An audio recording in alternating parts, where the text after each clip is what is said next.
Barbell Junction. All right, so now we're back with episode 15. Today we have two special guests, Josh and Gawain, super strong guys. Would you guys like to introduce yourselves? It's kind of like, I don't know your name, like where you guys are from. Sure. How much you bench? My name is Gawain Johnstone. I was born in Australia, but part and parcel of the reason why we're here at the moment and have this opportunity is because of my half Filipino heritage, and that being my mother. Started lifting weights when I was quite young. Started as an 11-year-old in Olympic lifting. Was in Olympic lifting for 2.5 to 3 years. Oh, cool. Yeah, right. Just through my college at La Salle. I'm pretty sure they have La Salle equivalent here in Malaysia.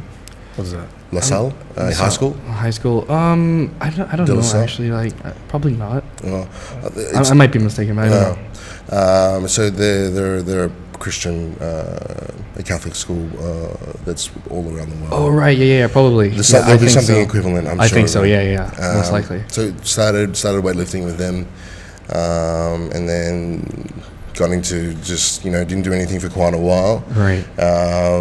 Because, as an 11, 12, 13-year-old, you want to do everything. Yeah. Not just train 10 times a week. Yeah, snatching. Yeah. And, I had I had a very, very, very good coach who was a gold medalist from many years ago. So he had that sort of gold medal, Eastern European mentality. So he literally just punished me. Yeah, bro. I will talk about it later, but I look back on the training that I did, I was just like, there's absolutely no way I'd be able to do that now. From there, got into lifting some weights and got into some bodybuilding, and then just made a promise to a coach at the time, and that I'll do a powerlifting meet. Once, some stars aligned, and those stars aligned, and did a powerlifting meet, and did quite well, and just sort of from there fell in love with the sport, and we are where we are today, been competing for the past good 7 to 8 years. From obviously literally the bottom level of powerlifting in Australia to the highest level internationally at the moment. So I started at a 712 total in my first comp, and now I'm at the point now where it's I'm a big dogs competitor. I'm a top 6 competitor. I just recently squatted 455 raw, and I have 1,040 kilo total. Damn. Okay. Did you start with a coach already, or did you self-coach? In the beginning, I think I was just like everyone else. I was just doing it. I was just doing it, just winging it. But at the same breath, I was very, very lucky that I had pretty good access, and that's just by virtue of fluke, really. That I was in a gym with a powerlifting community and a strong bodybuilding community where they were very supportive. So, upon making that decision, it was quite easy to then get a coach after my first coach. Right, so, right. Yeah. Because everyone was like, oh man, look at this guy. Well, a little bit. But the thing is, right, at that point in time, it's much like how Malaysia is now. Yeah. The sport was quite infant. So my first comp, I won a state championship, but in retrospect, if we were to look at it now, it's kind of just like, it's not that impressive. Yeah. I won a state championship, then I won a national championship, then I won another national championship. Right. Okay. So it was the progression was quite linear, but it was obviously quite obvious given the fact that it was fairly infant. All right. How about you, Josh? Like, you have like your own place right now, right? Like Eastside Barbell, is that it? Yeah, that's it. I opened it 2017, December 2017. Right. Yeah. So before that, I'd been coaching mostly in strength coaching. Okay.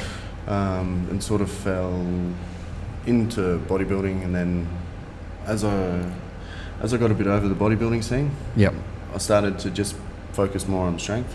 Right. And fell into powerlifting pretty much by accident. Right. I put a bench video up on Facebook. Yeah. I think it was like a 220 bench in the gym. 220? Yeah. Shit. And someone said, go do a powerlifting meet. So I contacted the local meet director and organised to come in and do a couple of sessions with him to go make sure I understood the rules. Yep.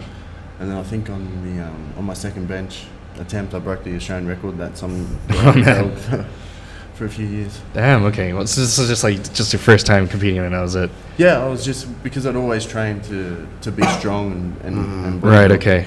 Because I'd played football growing up. Right. Okay. That makes sense. You know, two ACL reconstructions later, I'm sort of like, well, football's not really an option to make money anymore. Yeah. You know, so break more than you make. Especially with the price of operations. So. Australian football, right? Not soccer. Yeah, not soccer. Not soccer. Because we call it football. Confusing. It could be Jack football. 300-pound soccer player. So that was scary. when was your first competition? When was that at? 2013. Okay. So I was a bench-only guy to start off with. Right. It's like Harris. I mean, Harris squats and I've things actually too. never done bench only. Okay. I was just saying. But everything is like a bench only. So I'm trying to get Harris to do what's that? Weightlifting? No. Gear. So geared the bench. equipped bench. single ply benching. Oh man. I don't know if it's gonna. Because he has like a 180 bench right now. 185, right? It's 180, I think. 180, yeah. In competition, yeah. Okay. Yeah. 70. I think that's the GPA 75 junior record. Sorry. Okay, cool. Yeah. Congratulations. Thank you. I think I saw it actually. It was a pretty sick setup. Oh yeah. Man, you're mobile. So the arch and all that. Yeah. Wait till you get a little heavier. You can't do that stuff. Yeah, probably. Yeah. I don't think I would get above 90 at all. Yeah, I think he gets a lot of comment about that. About the setup? Yeah, about the setup. And the range of motion. Yeah. It's the sport. As long as you're healthy, you're good, man. Yeah. All right. So, since you started just coaching strength, training at the start, right? Was there any particular person that you kind of learned from at that time? Did you learn from Mark, Rippletoe, or? Nah, not really. No. No hip drive. Nah. No. There were a couple guys in Brisbane that were pretty good at the time. Okay. And I sort of gravitated towards them. Okay. And then the more I listened, the more I wanted to learn more. Mm-hmm. So I started to look outside of it and realised that wasn't the be all and end all lifestyle that they were promoting and that sort of thing. So then I started to branch away from it and sort of found my own sort of groove with coaching. And then, like I said, when I met the local meet director and the local GPC state delegate, I fell more into powerlifting. Right. Like that. Okay. Man, that's It's really easy. It's one of those sports that you do a couple of comps, or you do a meet, or you see your friends do a meet, and you fall in love with it so quickly. Yeah. It can be a bit of a drug, particularly the rush as well. You're on the platform with all your friends and family. Yeah, the crowd too. The crowd too. If you're at a big comp and there's a lot of competitors, there's a lot of spectators, it's very, very easy to get addicted to that. Yeah, it really is. Actually, that's one of the things I enjoy about competing, because I sort of grew up competing a bunch of stuff. Yeah. Because before I started doing my training stuff, weightlifting or strength training or whatever, I used to race for Petronas. Which is I race cars and carts, Formula 3.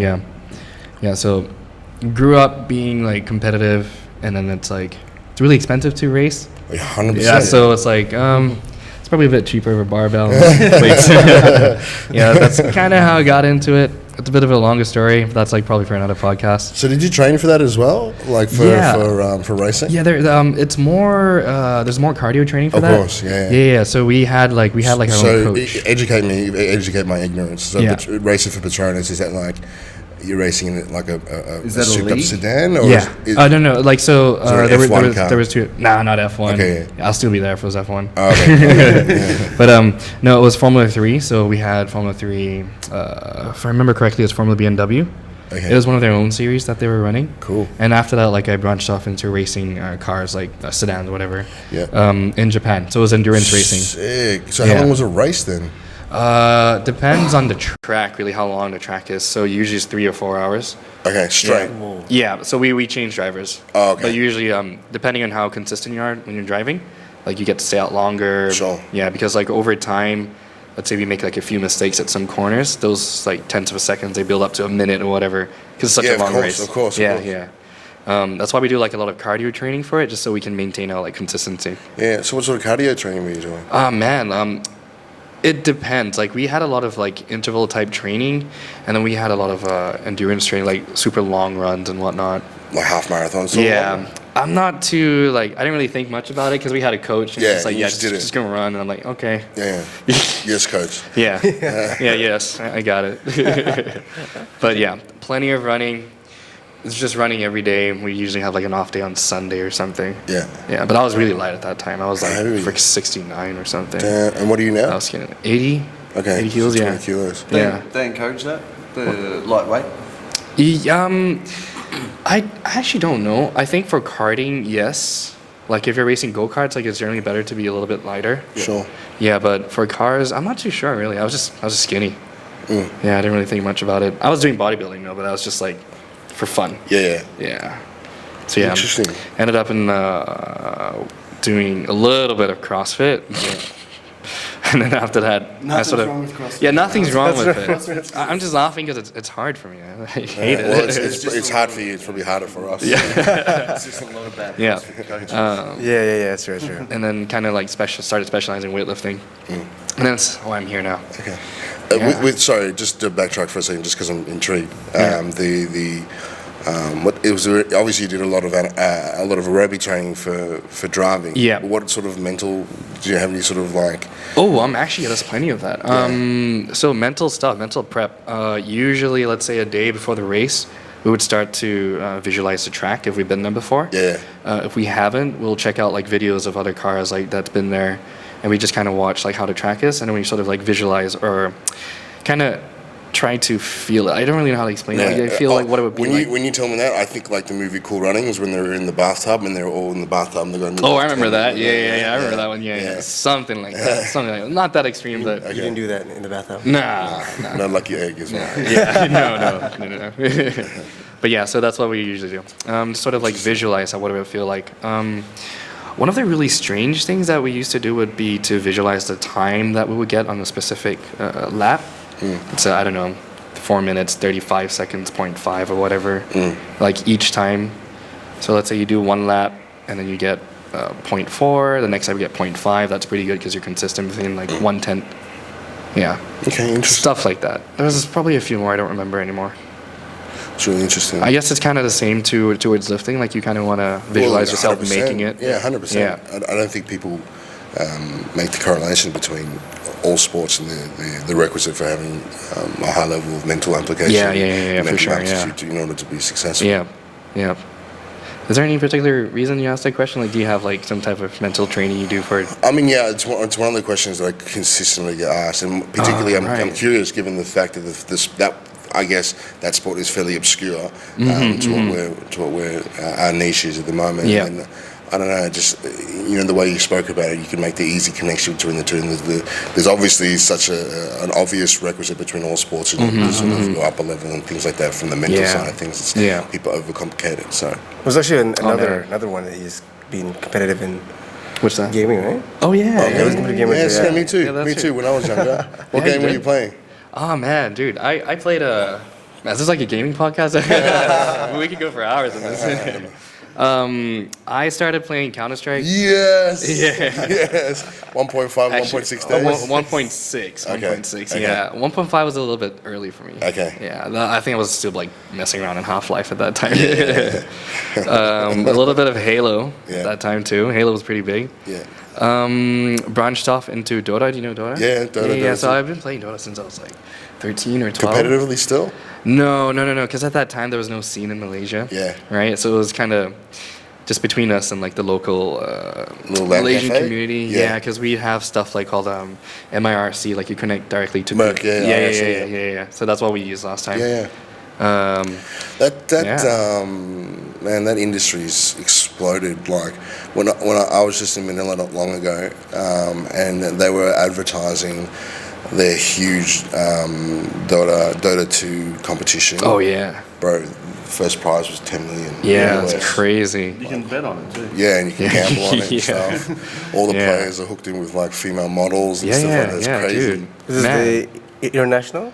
In the Philippines. Yeah, I mean the 10 million. Oh yeah, International. international. But always hosted in the Philippines. Yeah, hosted in the Philippines. Okay, It's okay. crazy. I was just, one of my mates is the host, and he was telling me about it. And it was like, these kids are gonna make like $2 million this competition, $3 million this competition. You don't even need to win, like you get some of it. Yeah, it's crazy. And I do that a couple of times a year. I'm just, what? And then here we are, like fucking deadlifting. Dying.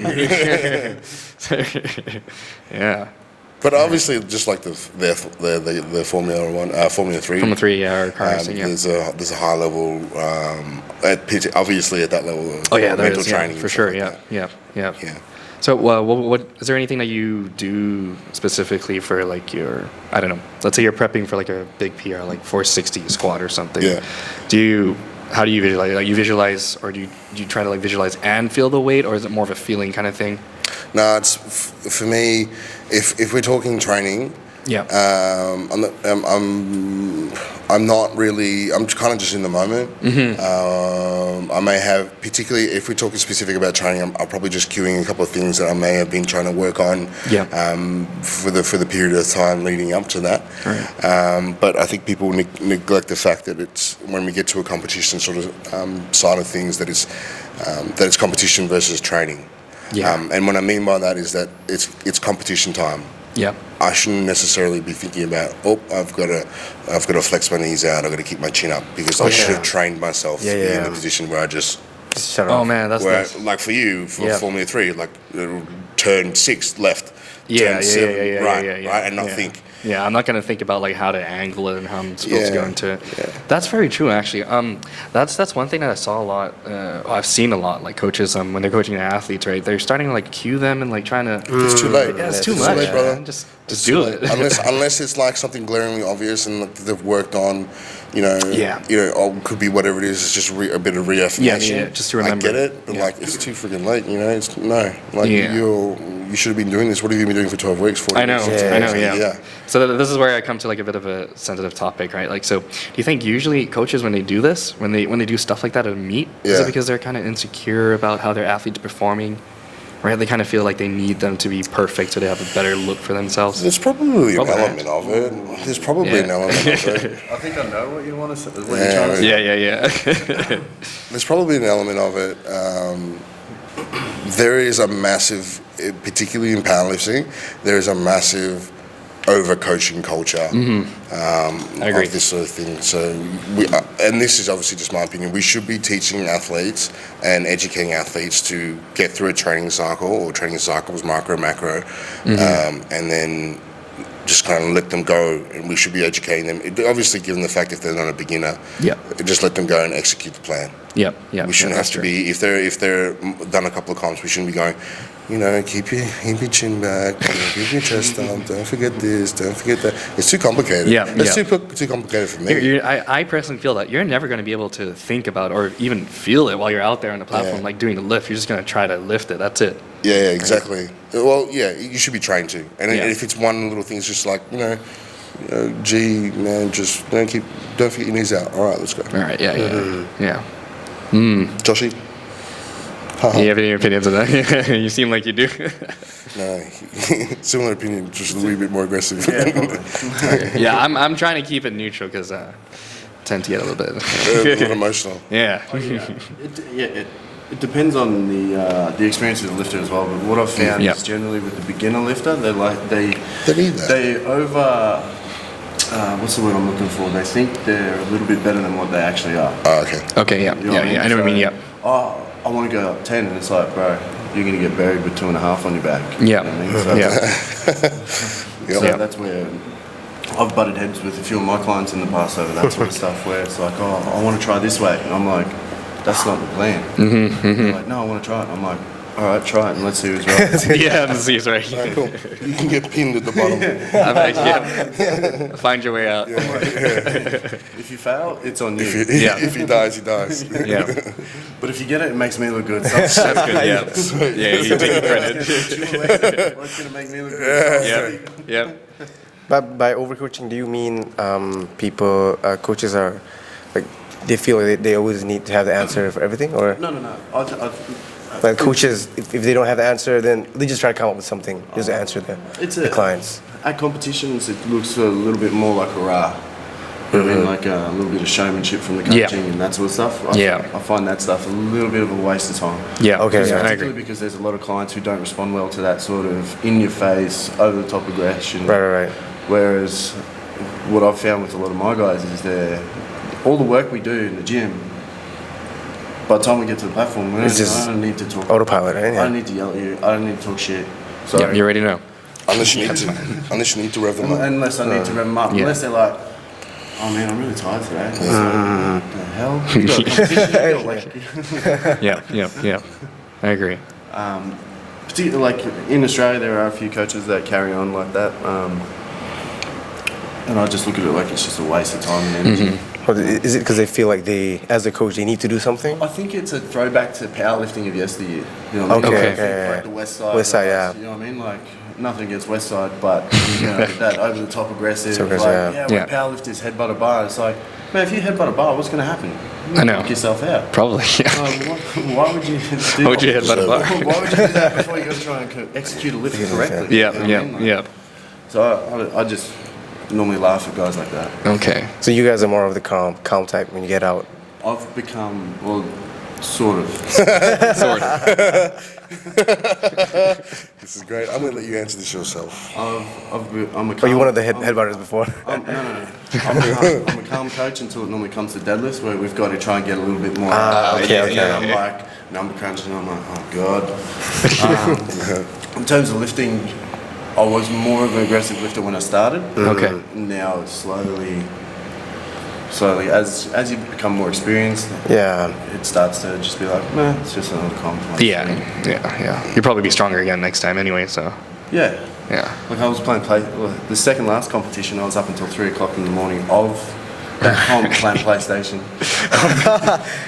Please don't do that though. No. Please don't. He's do not that. recommending it. That's not recommendation.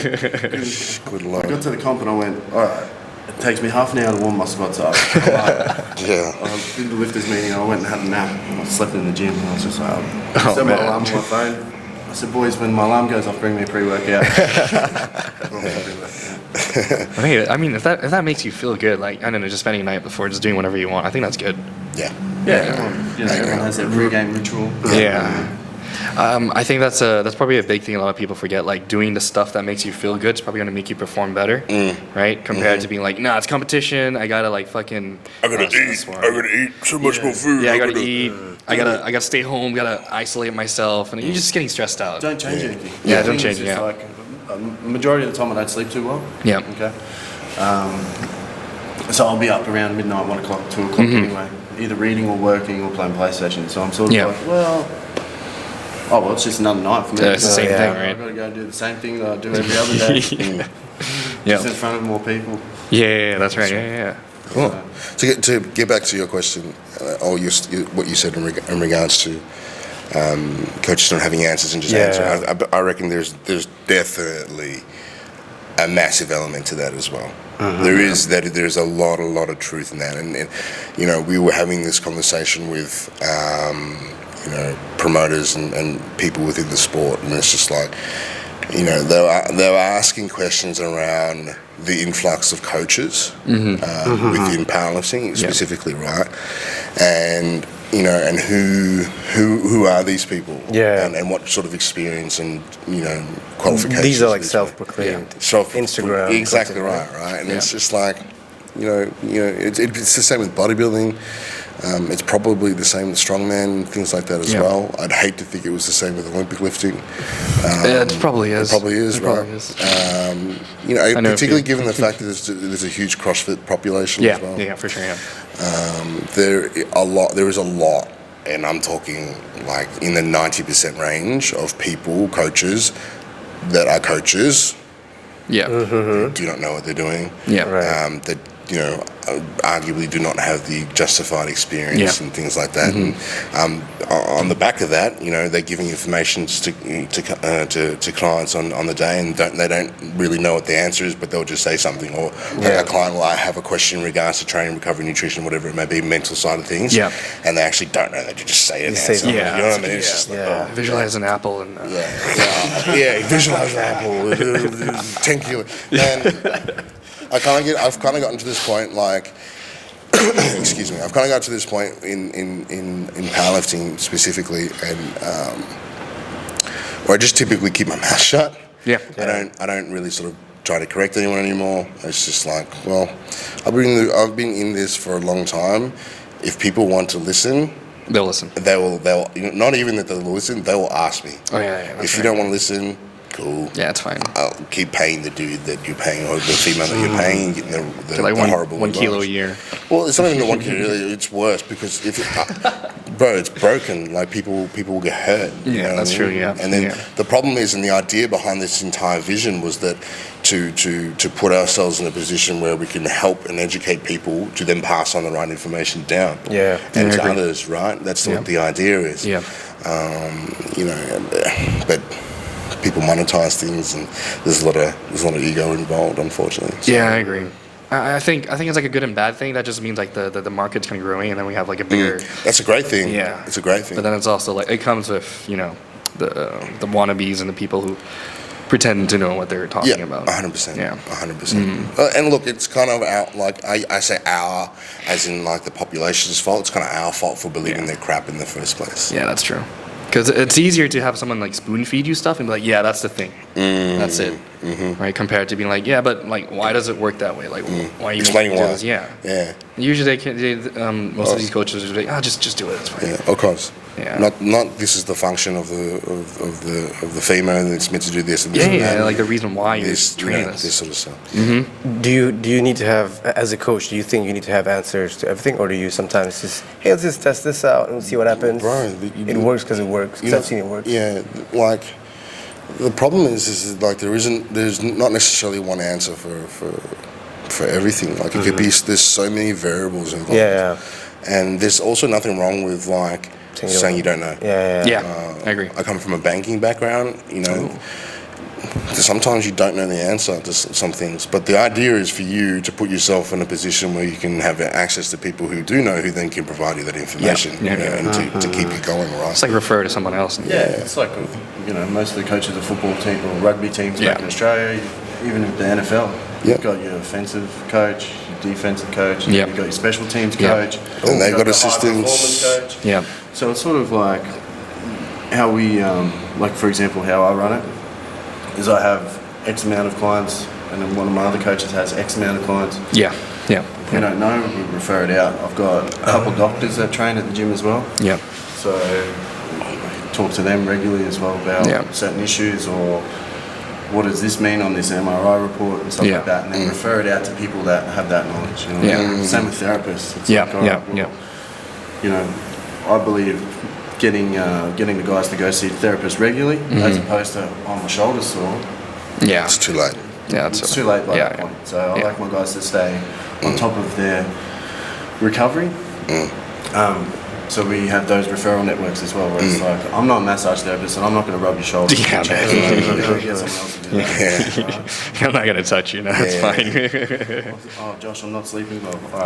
All right, yeah. I know about nutrition, so I'll talk to me about your nutrition. Let me have a look at your training again. All right, sweet. You probably got something else going on in life. Go see the doctor. Yeah. I'll try to be like holistic about it. Yeah. Well, to a certain point, I don't know. No, you're right. Yeah. All right. Let's take a short break because we need to stop the video and then. Okay. Sweet. All right. Hi guys. Today we're gonna learn how to wear knee sleeves. All right. So now what you can do is you can fold it in half.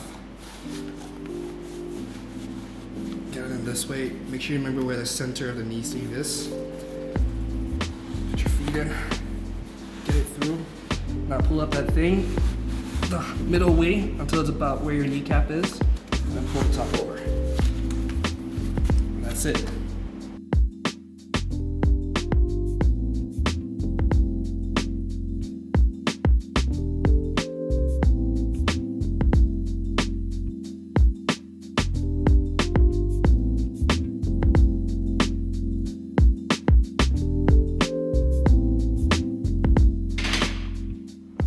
How's it, Brandon? If you buy nice, you don't need to buy twice. If you want to get a good pair of good knee sleeve, be sure to drop by at Zealfit. And we're back. So now we're going to get more into the training side of things with powerlifting, training, nutrition, and recovery modalities, I guess. Sure. So maybe you can start off as Gawain with what's your training? I guess what kind of training philosophy? I guess like because I know mostly there's like two main types of training for powerlifting. It's just the traditional like, linear periodization, and then there's also west side conjugate. So which ones are you guys a proponent of? Yeah, well, there's so many ways to the skinny cat. So I wouldn't just say there's two ways to go about it. There's so many different ways. But I guess the way to sort of quantify the way that I do things is more of a sort of like it's an undulating sort of periodization. Weekly undulating. Right? It depends on the person. It depends it depends on the athlete, and it depends on the person and what their stresses in their life would require in regards to there's some sort of deload and compensation that way. Yep. And it depends on their body weight and their strength and how well they are in their sport. But if it's specific to myself, I can probably periodize up a couple of weeks in a row, and then I'm probably 2-3 weeks, and then I need to go. I need to give myself a deload. But the way I got to this position was undulating weekly. Okay. And wave loading it that way. Okay. But it's number one. It's hard because it's hard mentally because we keep talking about the mental side of things because you're going hard every second week. Yeah. So there's and much like not to suggest that it's a harder way of going about things, but it's it's mentally taxing, physically taxing, where you need to be on for bi-weekly. But there's so many other variables that come into play to So by bi-weekly you mean you have an easy week and then the next week is harder? Yeah, kind of. So the way for myself, if I was to pick myself up and go, okay, this is what we're going to do for the next 10 to 12 weeks, it would be very, very close to like an up and down week, and then we would undulate all the way up. Yeah. And that's mostly because you're a strong guy and you need more time to recover, right? Being a super heavyweight, being the amount of tonnage that's required in order to get a training effect. Yeah.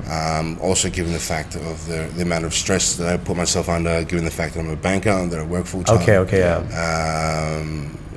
And it's a lot to do with the specifics around the amount of weights that I'm going to move. So I'm assuming for a smaller lifter, that cycle of like a hard and easy would be shorter, like maybe even within the week. No, like a hard day and easy day, or not necessarily? Yeah, I know what you're saying. So not necessarily, and it's a really easy way to sort of to get to from a thought pattern perspective. But a lot of guys aren't necessarily going to respond to that, and they need the volume. They need the training frequency, and obviously if there's a weakness there for a bigger person, they need the frequency as well. But typically the small lifters can handle more frequently, more frequency, more tonnage, less amount of deloads and recovery things like time. Yeah. But they still obviously need recovery and things. Sure. It's and then the reality is that everyone's different. Okay. So it depends. It depends. I mean, you can set a real basic sort of template, and then sort of if you want to be, if you want to be a good coach, you would work off that. You have an idea. Okay, this is what I think. This is the variables of the athlete. All right, I reckon this is the way to go about it, and then we adjust them. We adjust from there, and you adapt from there. But I don't really see that. People follow a template that they bought off the internet for $50 and be like, why is my body broken? A Pirate Bay. Pirate Bay. Things like that. So is it still the good old like high volume, low intensity, and then as you go up, you just inverse that? For a training cycle, like getting ready for a comp? Yeah, ready for a comp. It starts with a little bit more volume, and then the way I do it is I separate it into 3 blocks. There's a work capacity block, there's a hypertrophy block, strength block. Okay. And then we just peak at the end. So Right. Yeah. But look, the way that I look at things is probably similar to Josh in the sense that this is not just a 12-week plan. This is a few months plan. This is a lifestyle change. For people who wanting to be good in a sport, it requires more than just 12 weeks of work. Yeah. For me at the moment, like I only compete once a year. So the majority of the time I'm spent in a block where it's in the sort of 55 to 60, 65% range, but we're doing so much training frequency and volume that we're actually refining the specificity around the actual training exercises. So there's a different variance in the requisites for me to be able to manage my recovery, manage my nutrition. And that's as a means to platform into the next block to get ready for a competition. Okay, and Josh has this. You have the same. Probably the same, but Josh is very similar. I like to personally for myself. I like to wave load. Okay. By wave load, you mean like the hard and easy bi-weekly pattern? I follow more of a three up, one down. Okay. So it's 3 hard weeks and 1 deload. Yeah. Okay. Well, I wouldn't say hard because it's still a step up. Okay. Yeah. It's like up. Up. And the 3rd week is the hardest. Yeah. Okay. Should be. Yeah. But when it's all relative, so it's not hard. It's not like 95% sort of hard. Harder than the previous weeks. Yeah. Okay. So there's this. It's either a weight. It's normally just a slight weight increase on the bar. Whereas like G was saying with the small guys with the small guys we've got in the gym, they need to handle that. Heavier load a little bit more frequently. Yeah. So I got an interesting question for that. So let's say like on your 3rd week or whatever week that you have, right? You kind of accumulated too much fatigue, right? And then you sort of you're not really hitting or getting to the point where you want to be. What would be like the best thing to do besides, of course, just backing off for like another week and just adjusting to it? Yeah, like do you kind of just keep to what you were meant to do? No, that's when you've got to drop the ego a little bit. And I've been in that exact situation, particularly with my bench press coming into a couple of competitions. Yep.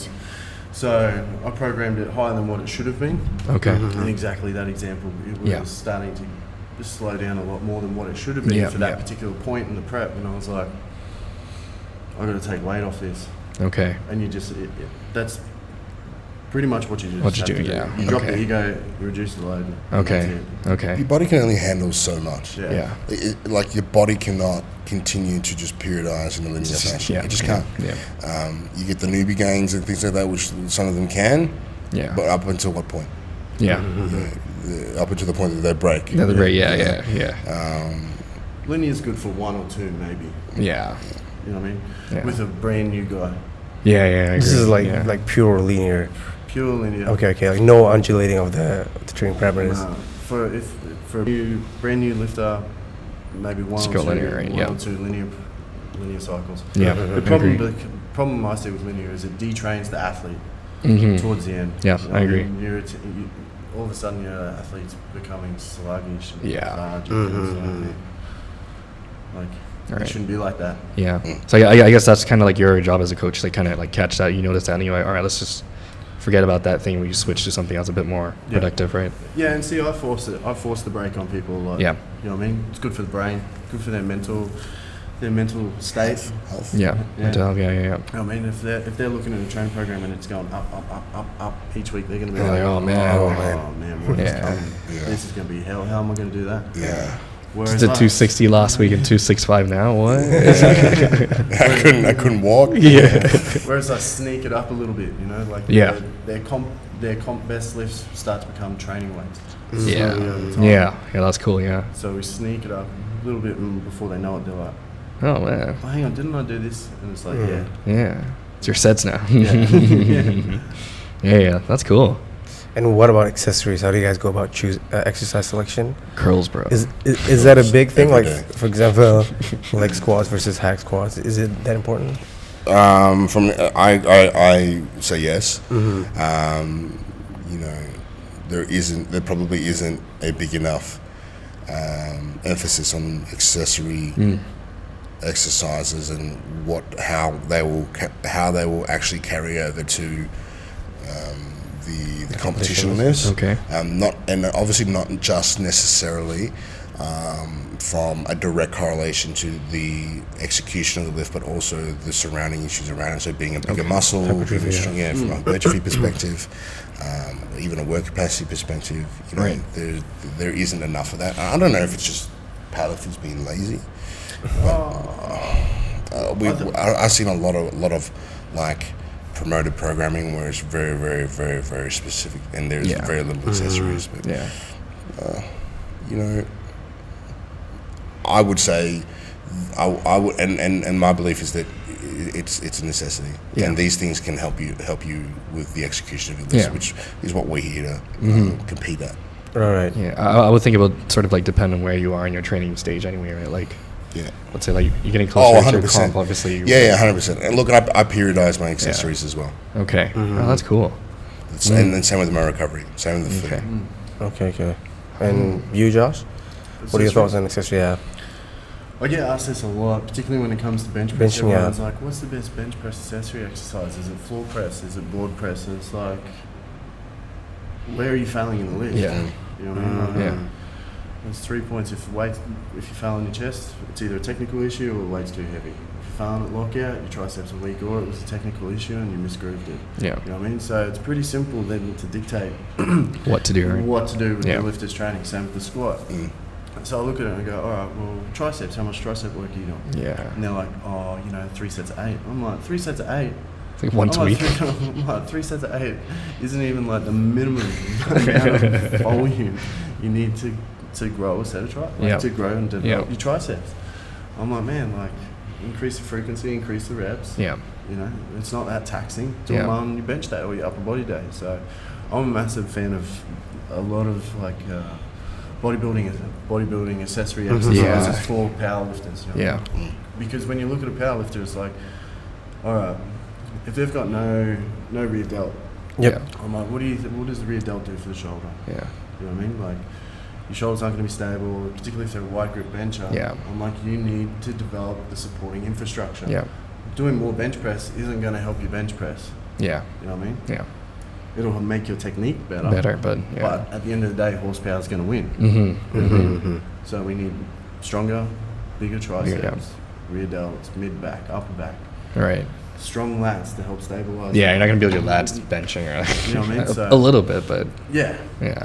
So that's how I look at it. It's more of a power building sort of accessory. Oh right, I see. Okay. Yeah. Do you ever? Actually, yeah, that's pretty interesting because like I usually get a lot of questions like that too, specifically for like weightlifting. Yeah. Right, because people are like, oh yeah, but like should I be doing block pulls or should I be doing I don't know, like deficit pulls from the floor? I'm like, yeah, well it depends, you know, like are you doing it just because you fucking saw Klokov doing it and you're like, I want to do this like freaking 6 exercise? second pause front squats with like 80%. Like, but why are you doing it? I don't know. It depends on where they're weak. It's really simple. Depends on the floor. I feel like that's but something it takes a competent coach to be able to be like, that's where the weakness is. These are the array of exercises we can choose from. Yeah, and just grab that thing. Yeah. Right. Compared to just like, I don't know, vomiting your program out. Just people, like, and it talks to what he was saying before. It's just like, yeah. Why can't coaches just say, I don't know? Yeah. So I'll always put stuff like dumbbell curls in a training program, and everyone's like, "Why do you want to train biceps?" And it's like, okay, well, what do we? How do one? It's fun. Gives you a good pump. Yeah. It also looks after the tendon for when you're squatting as well. Okay. Particularly if you're performing the exercise correctly and not just hinging off your elbow. Yeah.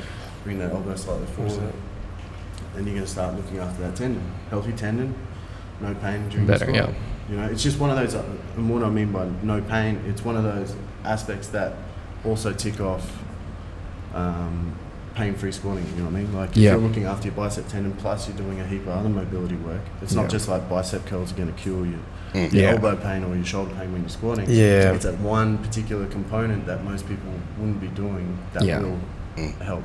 As long as they're doing the other stuff as well. Yeah, I agree. That little 1%. Yeah. It's not like the magic thing that's going to fix all your... not at all. There's a heap of stuff that I think since most people try to find that one thing that fixes everything. Yeah. Not really. Going to fix my shot. No. Yeah. They're not. And I'm assuming you also choose accessories based on the lifter's technique and like structure as well? Yeah, 100%. Morphology? 100%. 100%. Okay, you wouldn't be doing your job correctly if you were. Yeah. Right. But unfortunately, you see lifters giving generic accessories. Coaches giving the lifters generic accessories, and it does not work. Yeah. Because they don't know. Yeah, and it's usually the lifter's fault. Like, yeah, but you didn't do it right. You gave them the wrong exercise, you know. But that being said as well, I see a lot of, like, particularly when we came into the gym to start off with, a lot of exercises not being performed correctly. Okay. And it's the same back in Australia. Like, I go into a commercial gym when I see people performing a lateral raise and their hands all the way up here. I'm like, that's not a lateral raise. Man. Like, so I think a lot of it comes back to the education on how to perform the exercise correctly, and I think that's where some of the throwback to the old school bodybuilders isn't such a bad idea. Yeah. Particularly how they perform some of their some of their accessory exercises. Yeah. You know? Yeah. But then, that's one of my frustrations. Is the accessory exercises not being performed correctly. Okay. Because it's like that's the whole point of it. Like, and just slow down on it, yeah, right? Exactly. Yeah. Like a lat pull down, for example. You know, people pulling it down like this. Oh yeah. That's right. Like, man, where's your scupular depression? You know, if your back falls apart in your bench press, why are you not concentrating on holding your scaps down and just straightening your arms up instead of letting everything come loose? Yeah. You know what I mean? So it's just those little thought processes that I have when I'm training my guys. Okay. Because I'm like, all right, when we perform a lat pull down, what I want you to focus on is scapular depression and holding it when you perform the movement. And just think bench press. Yeah. Try and pull it down the same path you would with your bench press. That's right. Okay. So it's kind of like you're just putting all those like little blocks together to make the whole thing, right? Yeah. So okay. That sounds to me like it's an accessory for like a teaching tool. Do you also program accessories that's a bit more low skill so they can just focus on getting the hypertrophy in? Oh yeah, definitely.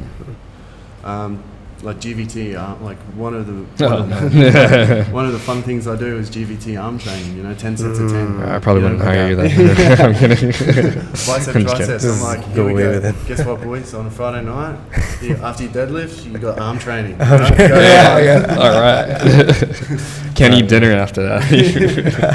So it's not all like, you know, hard stuff. I like to put a couple of gentle exercises. They can just like shut their mind off and just do it. Just Just get the pump. Go do 3 sets of Be a 15 bro. dumbbell curls. Go home. 100% they're going to the club after they Hey. biceps and triceps. All the 100%. guys like, The tightest shit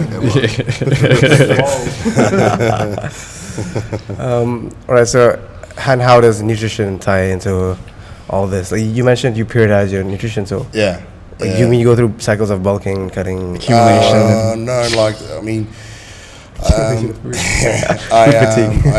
I increase my calories as the training gets harder. Okay. And I match it with my my recovery staples. Okay. Training is harder. I should be trying to eat more in order to recover. Yep. That's right. You know, I should be heavier. I should be more muscular. So I should be increasing the amount of food. So you only do that during competition prep? Yeah, so obviously I work off a sort of semi-base calorie sort of range and eat within every sort of 2.5 hours and just trying to get as much food in depending on where I'm at. Yeah. But, you know, when we get to a competition and when we get to a block like that, the switch needs to be flipped and we need to eat.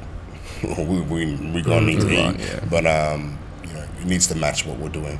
Yeah. And what about lifters who need to be at a certain weight, like they need to meet their weight class? Do you still have them in a surplus throughout the prep, or? Look, I hear this question a lot around where they should sit. I don't believe in big cuts.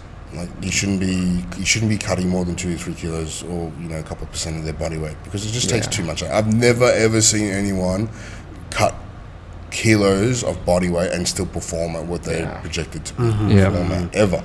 Yeah. And that goes for weightlifting. It goes for everything. For track. It goes for everything. For everything. I've never seen that happen. You know, it takes the kilos that you pull off your body weight is the kilos that you pull on off your total. The idea is to optimize training at the body weight that you're at, so that you can reflect that in a training in a competition framework. So that way you have a direct understanding of what your body can handle, what worked, and that way you can you can have that and use it as a platform to obviously build from and obviously adapt, because that's what the idea is. The idea is to be better and find efficiency as opposed to just cutting weight and being afraid of weight classes and things. Right. Yeah, we know someone who did a pretty big weight cut, right? Bro, I've seen guys cut like 30, 40 pounds and be like, oh, you know, doing 150 kilos off my total. Well, no crap. Oh, yeah. What do you expect, man? Probably. You're in a different weight class now. Yeah. Unless you, like, this is something Are you trying to get like world record or prize money? Do you think? Not even, bro. Seriously, not even. Like, as someone that would be like, if I was your coach and I was your mentor, I'd be like, bro, I want to get the most out of you. Yeah. I don't care about, like, do you really care about a weight class where you're gonna have to, a record where you're gonna have to like cut 12 kilos? No. Who cares? Yeah. You know, let's work on you and being the best you in this weight class right now, and let's see how your body goes from there. Yeah. Excuse me. Do you know what I mean? Like, and the other thing is, right, it's a federation. It could be a federation world record. Who really cares? That's true. Who cares, man? Yeah, that's true. And how many people have you spoken to? And Josh the same, like you spoken to, I'm a world champion, I'm a world record, I'm a national record. Man, I don't care. Yeah, but where? What? Yeah, where? Which federation? Which federation? Yeah, and where There's like do you stand? 80 of them, right? Yeah, there's so many. Yeah. I've had, like, I remember one of the funniest things, and like, God bless her. This lady messaged me once, not that long ago, and she was like, "Oh, I've seen you. You're really strong." And I was just like, "Okay, thank you." She's like, "I'm a world record holder." I'm like, "Okay, cool." She was like sub 60 masters category, Okay. deadlift only world record holder. She's like, "You're pretty strong." And I was like, All right, thanks. "Thank you, madam. I appreciate it. Thank you. You're pretty good. You're pretty good yourself too. Yeah. And she just kept going like, "Yeah, but I'm a world record holder." I'm like, Okay. how do I tell this old lady to pull her freaking head in? I can't. I About just to be get like, blocked real quick. "Listen, lady, you're starting to annoy me, lady."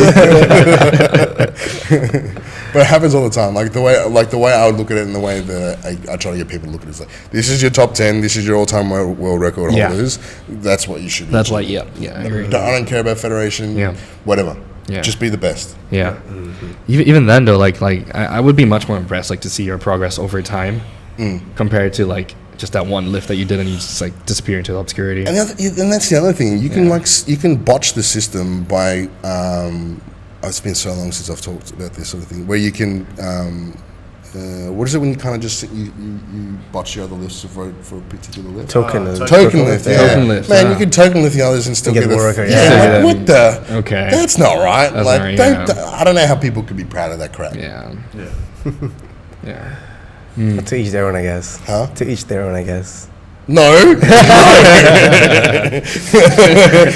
go to working class. I know. Did you win some world record? That's why. It's not like I half-assed the squat in the deli. I try. Okay. All right. I'll forgive you. Okay. And what about you, Try Josh? more Do in you your also eat the same way Gawain does, or what's your thought on nutrition? Yeah. If I'm speaking honestly right now, then my nutrition for the last probably 6 months has been pretty bad. Bad as in you don't keep track?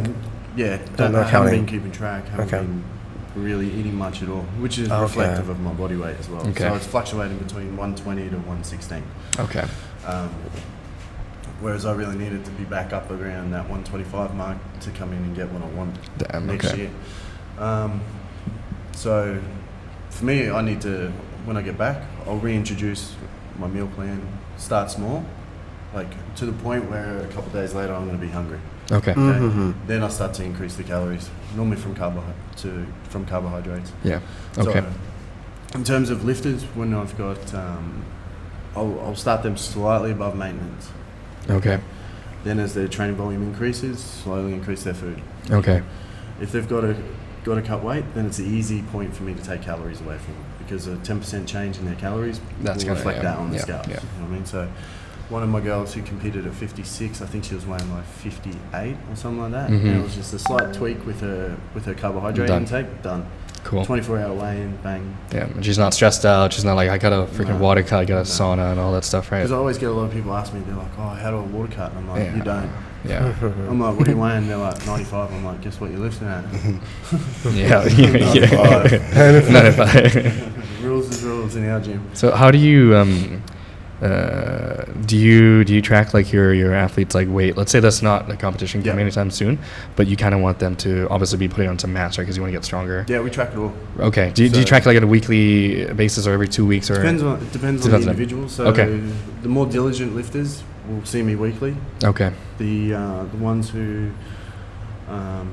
So a lot of them prefer fortnightly. Yeah. Okay. And then I've got a couple that do monthly.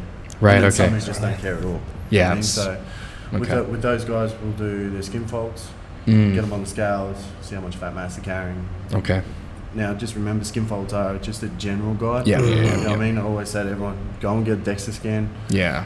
DEXA's the Closest. closest. Yeah. And then what I've normally found is there's about 3% fluctuate. Okay. Variation between Okay. the skin folds Okay. to the DEXA scan. Okay. So I'm like, all right, sweet. So Yeah, then- at a high level, that's a pretty big yeah. percentage. Right? But I mean, as long as if you're consistently skin folding and you're getting Then consistent then measurement, it's yeah, consistent. it's fine. Yeah. Then it's Okay. consistent. So from there, that'll give me how many calories they actually need for their body weight. Okay. So then, like I said, I feed them a little bit more. Watch the body composition slightly change. Change, because yeah. all we're doing is just cleaning up their diet. Okay. You know what I Mm-hmm. mean? Stop them eating shit that they've been sneaking and stuff like that. Sneaky. You sure you didn't eat Snickers? No. Ice cream is Just not the one. same as rice. Still carbs. And I guess it's more common than people think that you don't have to be on a strict diet throughout the year. Like we're more normal than we just have normal Well, diets. yeah, it's- and then as the comp comes in, and you clean it up. Track your macros in, you know what I mean? Like Yep. for me, I need a specific meal plan. Otherwise, I'm like, yeah, I'm just gonna eat 6 Mars bars. Yeah. I think I need Generalizing. Actually will. So I'll have Actually will. like 500 grams of steak at night. And, I'm like, oh, what carb do I want for dinner today? You know what I mean? So for me, I need a specific. I like structure. Okay. Okay. Yeah. Yep. Whereas some of my other guys, they're like, no, just set my macros and the calories, and I'm like, Eat all right, whatever. give me your phone, give me my fitness pal, we'll plug it in. Yeah, done. yeah. All right, do that, and then at Okay. the end of the week or at the end of the fortnight, send me a screenshot. Okay. Okay. You know what I mean? So it just depends on the individual and how they see themselves. Yeah. You know? Yeah. So Yeah, that's cool. So yeah, that's cool because that means like like we were talking about just now. I think a lot of people forget that the mental side of it. It's a very important thing too. Because like imagine if you force your I don't know, like fixed meal plan on someone who just wants to like kind of be more like have more choice. Yeah. They'll be stressed out as fuck. Like, fuck, I want to eat broccoli again. What the hell? yeah. And they're probably not gonna perform good too because they hate it.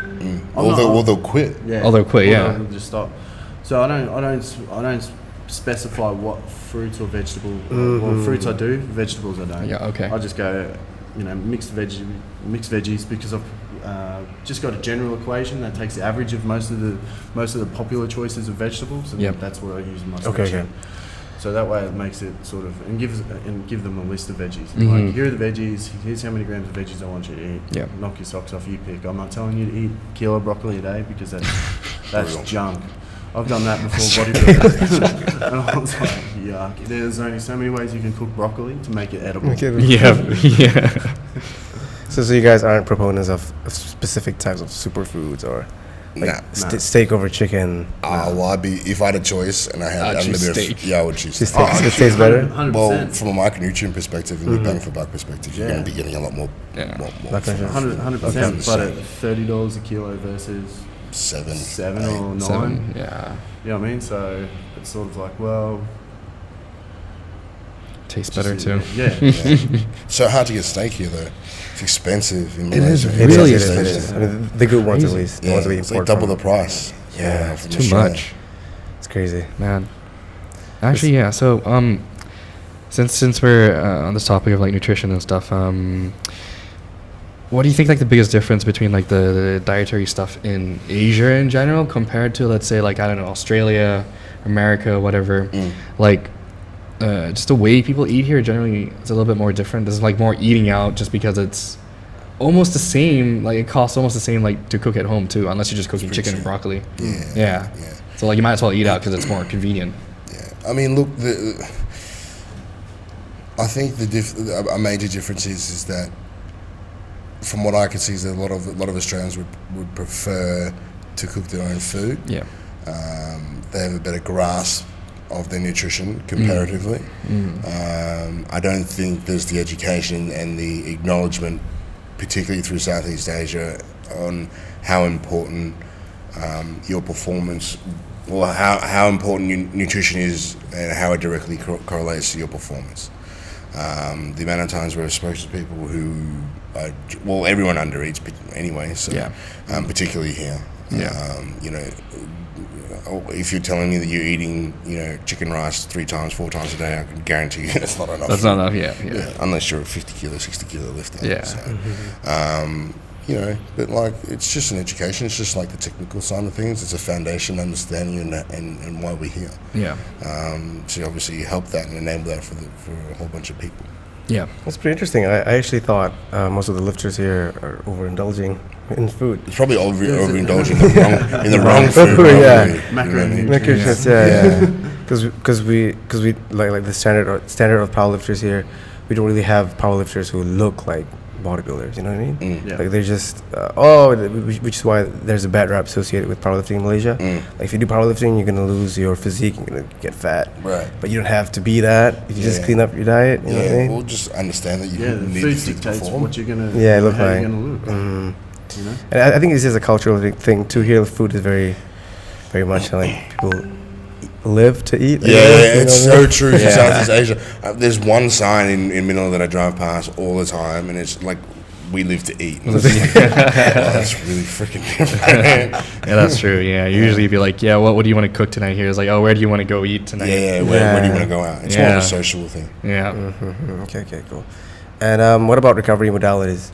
Do you guys do ice baths? Or I do a lot of contrast therapy, particularly in prep mode. Okay.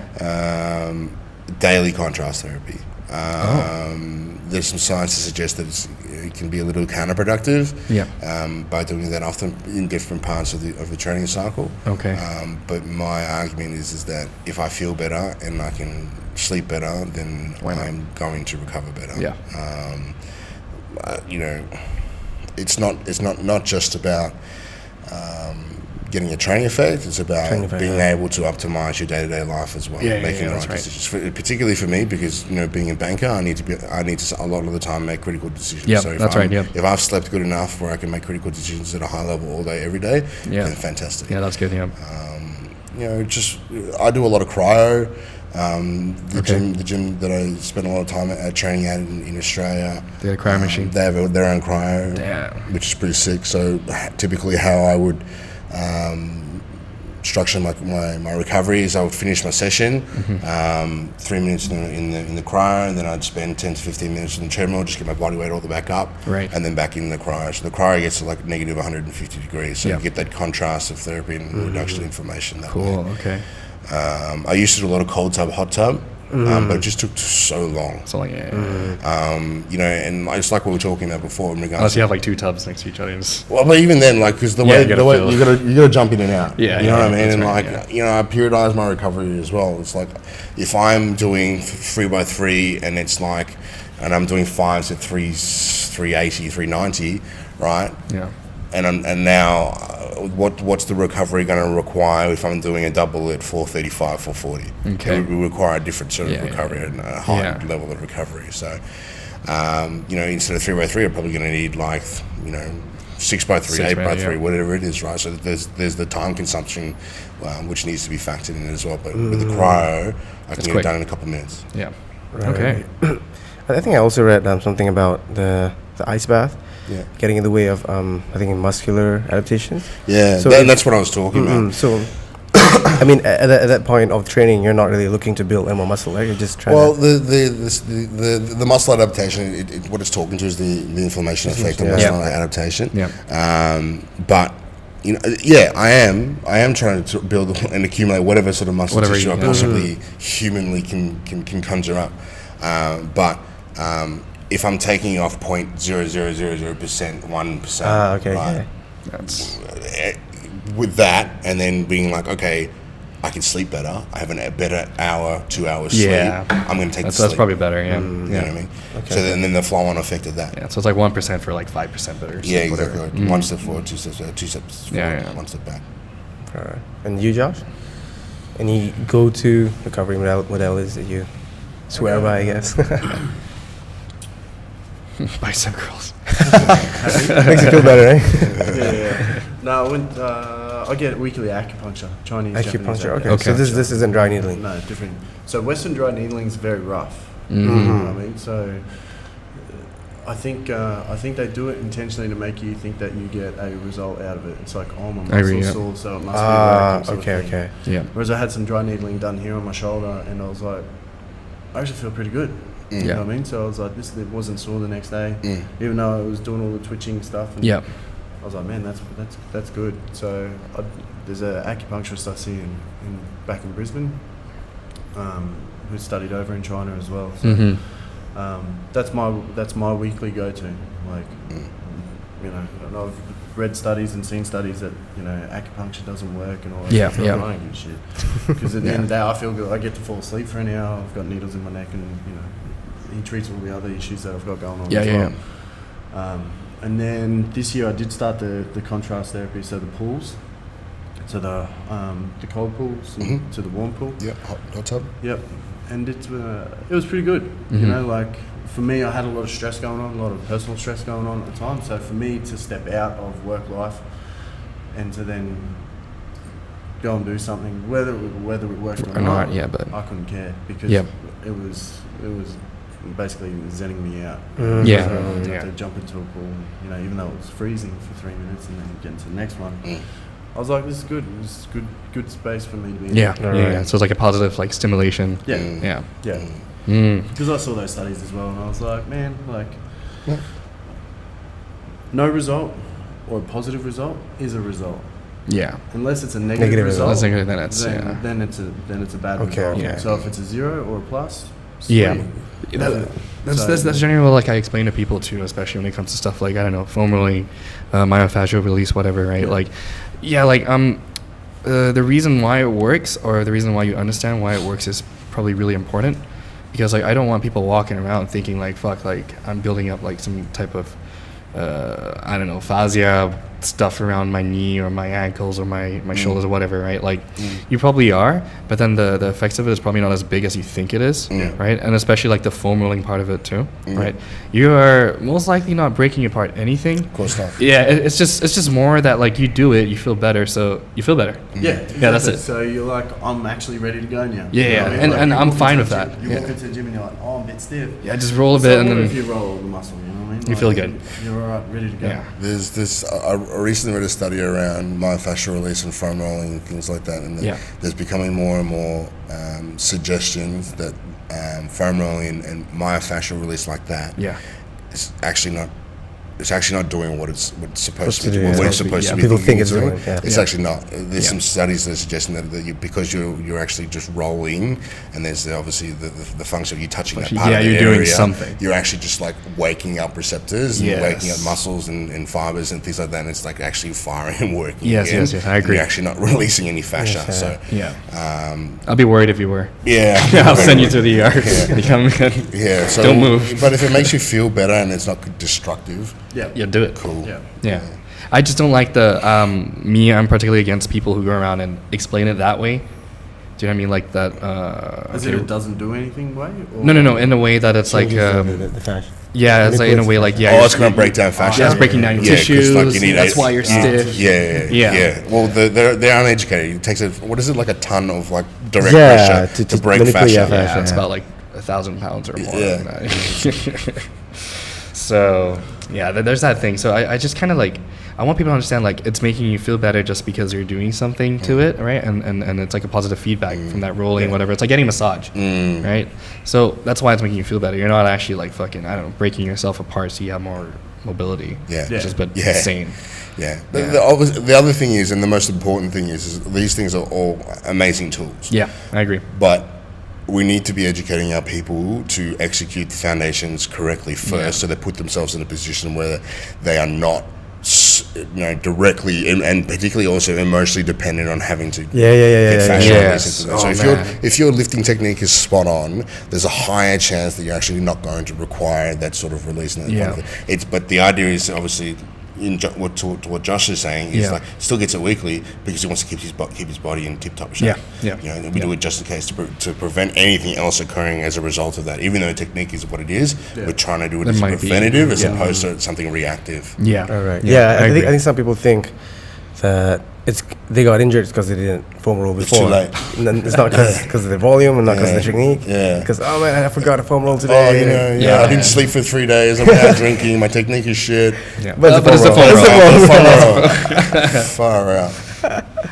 All right.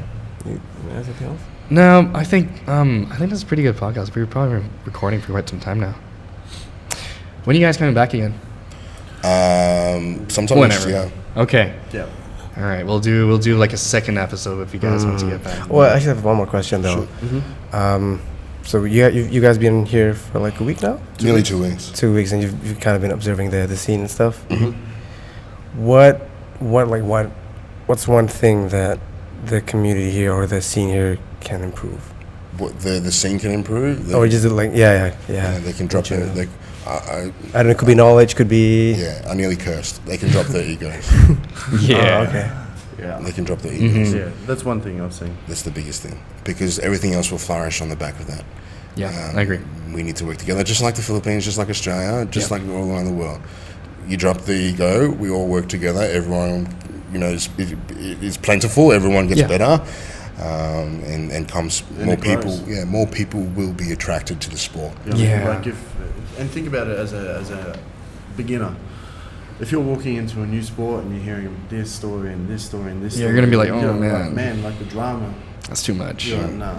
I'm gonna go Zumba. Yeah. Yeah, I'd actually prefer to go Zumba. Yeah. You know what I mean? Whereas if it's not fractured and it's not splintered, and there's It's a good foundation. Yeah. It's good. Yeah. You know? So I that's agree. why I spoke to a couple of people and I said, you need to drop this stuff. Yeah, just gotta. I don't know. Like for me, particularly, like as I told you guys, like I don't really have any like particular allegiance or whatever. But it's more of like from what I can see, or in general, anyway. Like ego tends to stem from like insecurity. Because you feel like you don't know this thing, so you gotta cover it up with something else, right? But that's fine. Like I think people just have to learn to just be like, yeah, I don't know, and like maybe there's someone else better, so they can help me be better, help you, and help me be better too. Yeah, it's the same thing in everything, same in business. I agree. Yeah, I've hired someone to help me with my business. Yeah, that's fine. You know what I mean? Because it's better out there. Here's a filter in front of me. Yep. You know what I mean, to make everything else run better. Yep. So yeah, it's like people here just want to kind of like get the credit all for themselves. Like, yeah, I did this, or if like I've trained 10 athletes and they're all winning and I'm the best here, all right.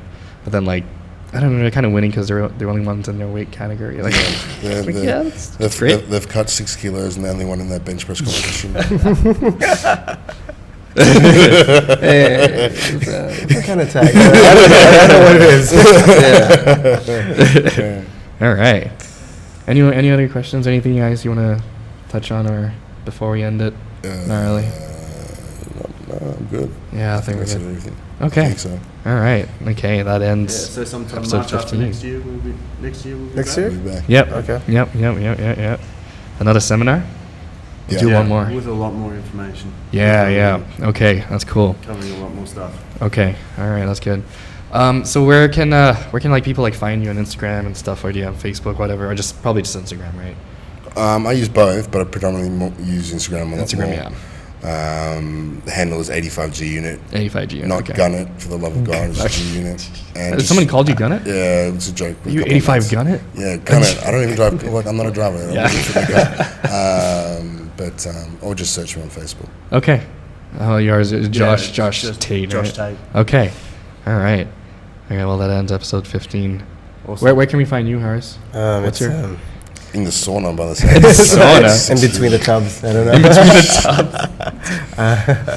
Yeah. What's your Instagram handle? It's how much I bench. Oh. Yeah. That's I think I was trying to take because at the time how much you bench was a meme. Yeah. And you were a So meme. it was taken. Now I you just are the put how meme. much I bench. Yeah. Okay. Gotcha. You've become I the got meme it. now. And then I became a meme. All right. That's it for today. Thanks, everybody. Thanks for coming to the show. Thanks we'll for have you having again me. next Thanks for year. having us. All right. Appreciate it. Bye. Hi, if you're interested to be on the podcast, send an email to info@zealfit.com.my.